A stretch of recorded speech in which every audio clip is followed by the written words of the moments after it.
Un chapitre de la Bible. Éphésiens, chapitre 6. Enfants, obéissez à vos parents selon le Seigneur, car cela est juste. Honore ton père et ta mère, c'est le premier commandement qui est une promesse, afin que tu sois heureux et que tu vives longtemps sur la terre. Et vous, pères, n'aigrissez pas vos enfants, mais élevez-les sous la discipline et l'admonition du Seigneur. Serviteurs, obéissez à vos maîtres selon la chair avec crainte et tremblement, dans la simplicité de vos cœurs comme à Christ.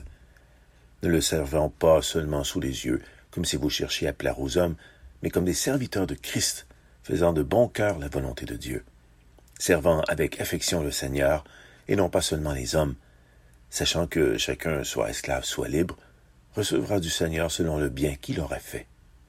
Et vous, maîtres, agissez de même envers eux, et laissez les menaces, sachant que vous avez comme eux un maître dans le ciel, et que, devant lui, il n'y a point d'acception de personne.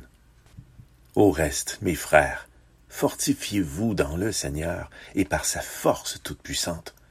Revêtez-vous de toute l'armure de Dieu, afin que vous puissiez tenir ferme contre les artifices du diable.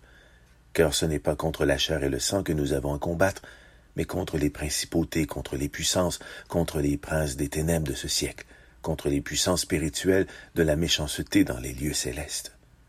C'est pourquoi, prenez toutes les armes de Dieu, afin que vous puissiez résister dans les mauvais jours, et qu'ayant tout surmonté, vous demeuriez fermes.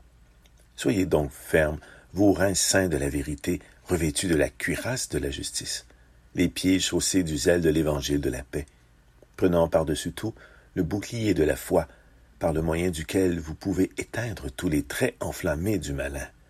Prenez aussi le casque du salut et l'épée de l'esprit, qui est la parole de Dieu.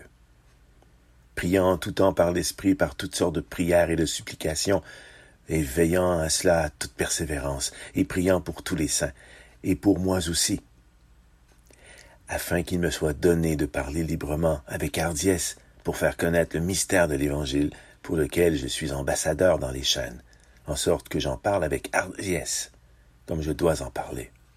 Or, afin que vous sachiez aussi ce qui me concerne et ce que je fais, Tychique, le bien-aimé frère et fidèle ministre dans le Seigneur, vous informera de tout. Je vous l'ai envoyé exprès, afin que vous connaissiez ce qui nous concerne et qu'il console vos cœurs.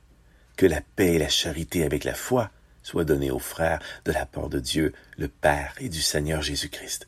Que la grâce soit avec tous ceux qui aiment notre Seigneur Jésus-Christ dans l'incorruptibilité. Amen.